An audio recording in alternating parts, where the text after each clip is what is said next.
边的女孩一丝不挂，男人只穿一个单子，甩着就出来了。别人去中东不搞防弹车，怎么着？你们钱烧的几十万，说扔就扔，到底是怎么赚的？你们的视频看着特别的惊险刺激，是不是在景点里拍的 ？Hello， 大家好，我是耀阳，我是纳兰，我们马上又要出发了啊，好期待，对吧？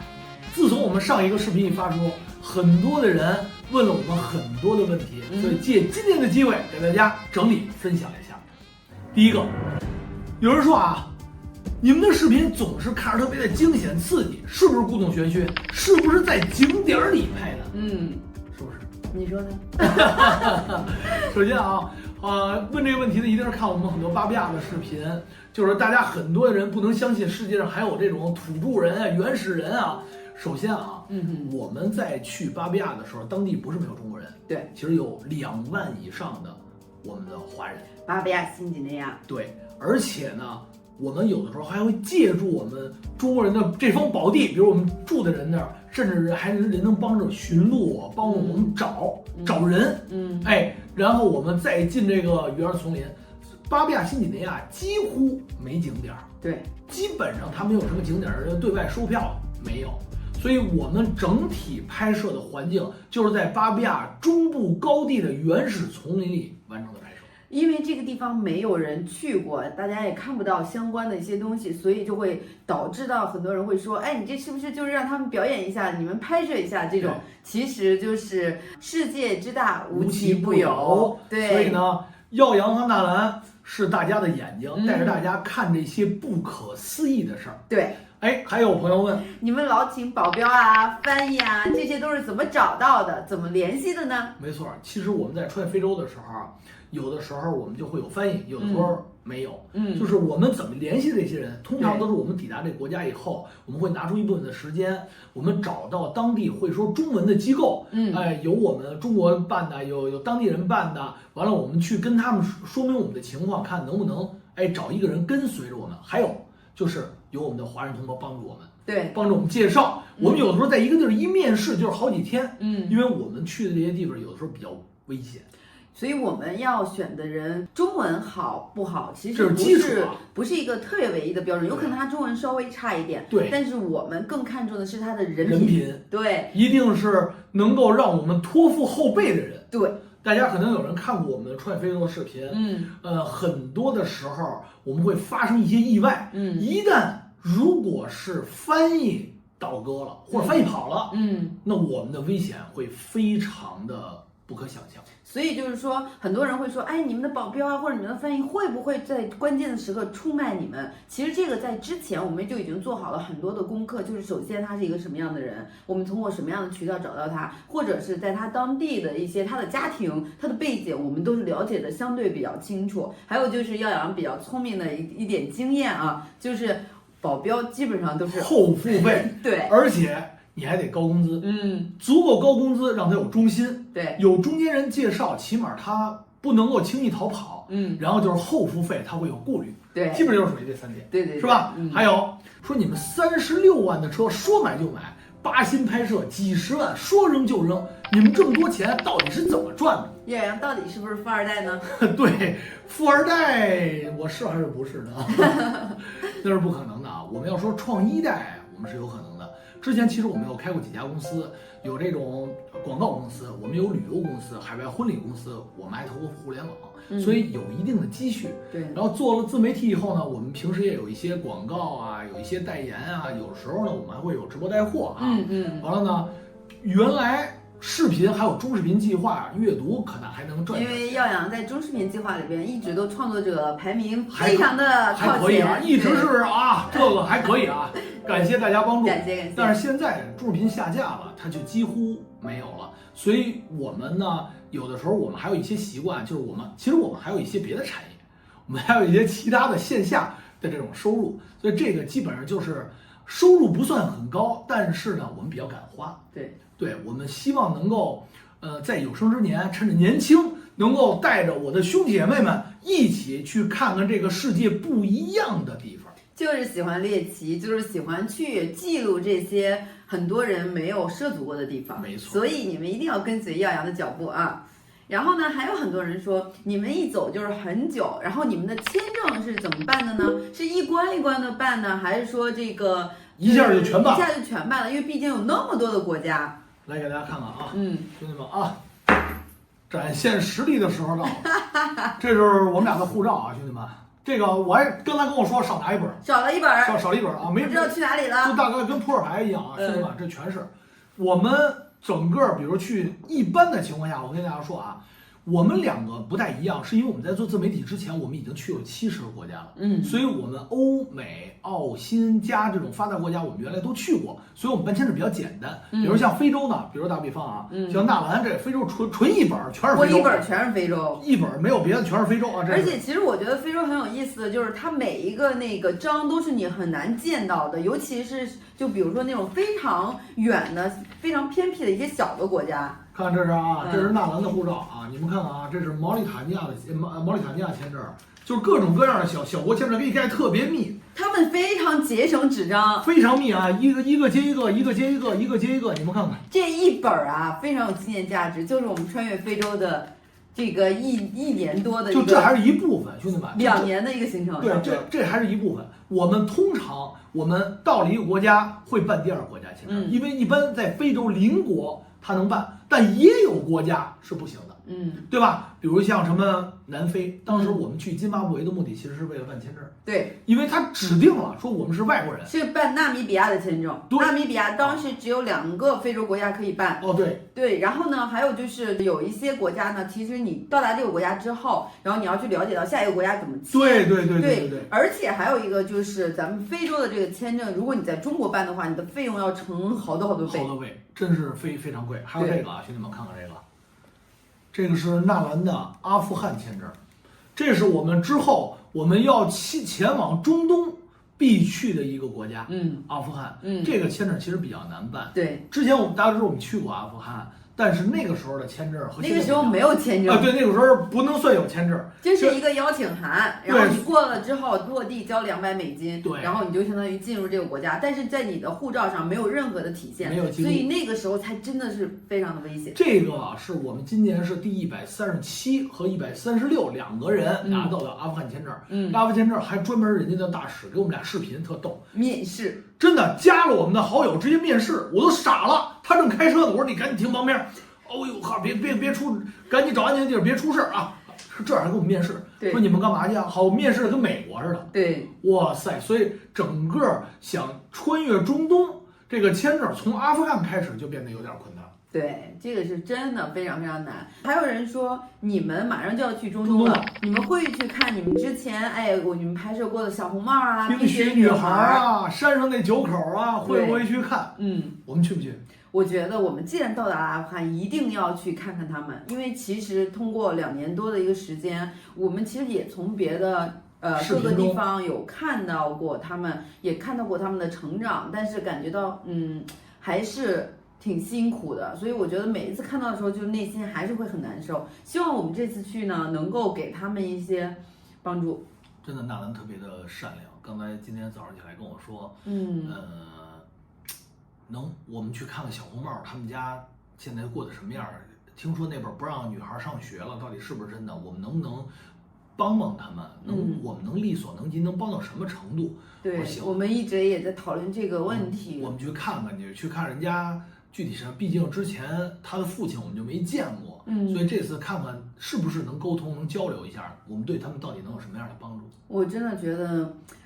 就是其实我只要一看到他那张脸，我就很想哭，你知道吗？就是因为当时我们的那个感情的那种交互，这也就是我经常会跟杨洋说，就是很多以前我们的视频我是不太敢再次看的。视频全在后边，好多都是阿富汗的我们的回忆，真的我们的回忆。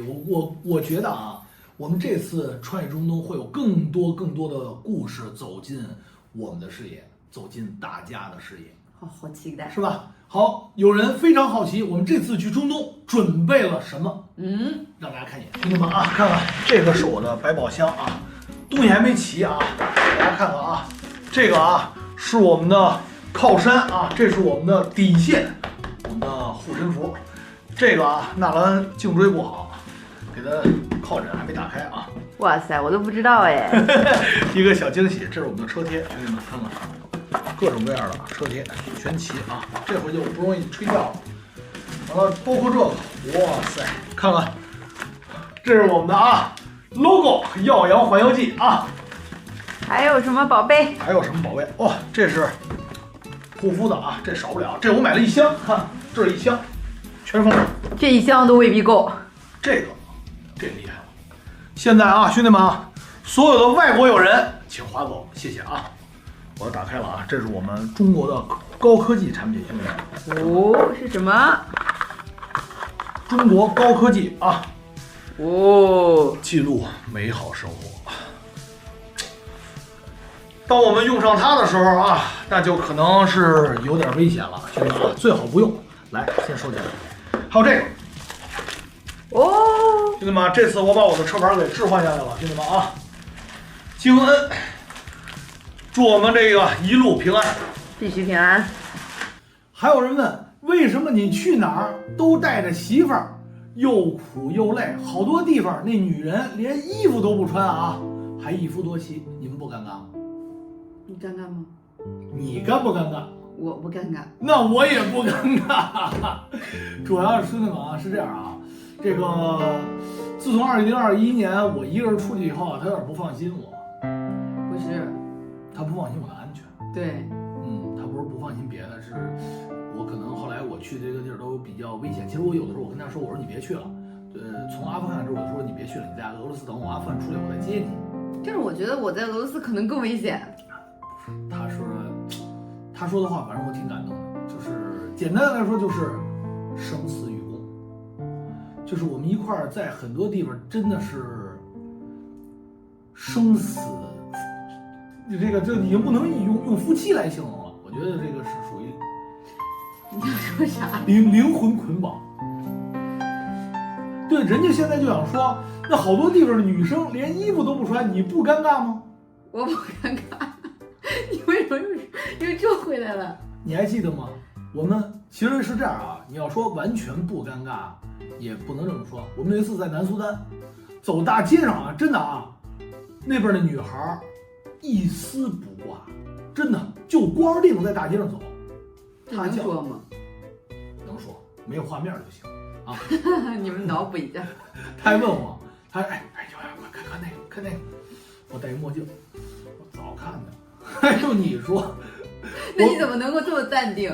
这是一种文化，其实有好多的国家，他们发展是需要一段时间的。我能理解，既来之则安之。有时候去的有些地方非常的贫苦，吃不上喝不上，或者他们吃的我们会觉得比较脏。我能做到的就是，我来这儿，你吃什么我吃什么，我送给你礼物，我带给你礼物的同时，我绝对尊重你的文化。是吧？哪怕真的吃完了我闹肚子或者怎么着，那我回去我自己解决去。但当时我肯定入乡随俗，这一定要的，就是互相尊重。我们有一次去拜访一个就是大脚牛部落，那里边的男人只穿一个单子，里边什么都没有什么都没有，跟睡觉甩着就出来了。纳兰在旁边看，对这样。那你还问我，你看见了吗？你想看不见的，经常有的时候那个部落上了一点岁数了，基本上就是40岁以上吧，这个男的就不是那么受欢迎了，这甚至他的资源就少到连衣服都没有裸体的，就跟那旁边一躺，是不是？就感觉好像被淘汰了。是，这个就是他们的这个社会，就是这叫什么？更新迭代。对，这就是他们的一些竞争就是他们一些这个优胜劣汰。对，优胜劣汰，对吧？还有一些像。我们造访过很多的一夫多妻的家庭，你去的时候，你有没有觉得这么多一夫多妻的但是我们是一夫一妻制，你有没有觉得自己很占便宜？没觉得没有吗？我没有觉得，因为我觉得是你国情不同，国境不同。那我替大家再问你一个问题，你有没有想让你老公也享受一下这个一夫多妻的制度？那你可以让我享受一下一妻多夫的制度吗？算了，当我没说。好，还有人问说，你们捐了一辆坦克300给哈尔滨博物馆，为什么又买了一辆330？你这到底干嘛呢？对呀，是不是？为什么不用原来的车继续穿越呢？首先啊，我们这次穿越中东，大家知道有一定的风险，那是叮咚连放花带放炮的啊，非常的紧张。所以我们要去的时候，我要带着媳妇儿，兄弟们得保护好纳兰的安全。所以我决定做一辆防弹汽车，因为他跟我说那边有爆化机，定我们要去了，定了怎么办？对，是吧？好，我说我给你做一个360度环绕的一个防弹，防小型的炸弹，哎，所以你不用担心。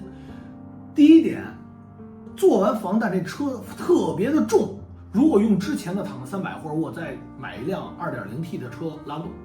第二，电车在中东走这个路线，我们在非洲我就发现了很难，不好充电。